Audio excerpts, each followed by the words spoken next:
Take back control. Stop letting algorithms decide your news. Get uncensored history and real knowledge to strengthen your mind, body, and spirit. Watch ad-free content now at ineverknewtv.com premium. What are the historical origins of policing in America, and how did, and I'm paraphrasing you, you referred to the law enforcement evolving into one of the most lawless entities in our society? Yeah, they were virtually lawless, and actually even today, because your early police were tasked with keeping order in a very chaotic, disorderly terrain, just to say. You had you look at early America, 1700s, 1800s, you have unfettered capitalism.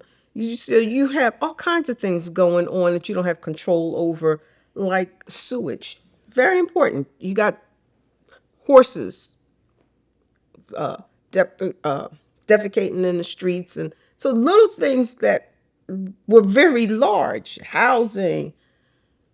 So you had not only black people were very dissatisfied, but you also had a lot of whites who were dissatisfied, with the social conditions, and a lot of poverty, a lot of anger.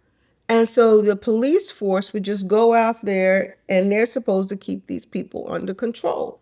And we're in Philadelphia specifically, your early police officers were recruited from the gangs. So these people, one day they were gang warring on the street, the next day you put them in uniforms and tell them to keep order. And then you didn't have, today we have police academies doing a little better. Well, I mean, they didn't have any training. You just give them weapons and tell them to keep the peace. That's what they're supposed to do, keep the peace. But how do you do that? And then you have racism, and not only racism, but particularly in Philadelphia, you had a lot of ethnic fighting, between the Italians, the Jews, the Germans. You got all this stuff going on. And people trying to protect themselves and their little areas. All right, so you have what we call turf wars. All right, so if you have police recruited from a certain community, they're going to try to protect that community. So are they keeping the peace, or are they just really another level of gang warring and protecting their turf? Right? So you have all of these things, and the firemen were even worse. They were worse than the police. And then you would have fights between the firemen and the police, and then the firemen would set things on fire and refuse to put them out.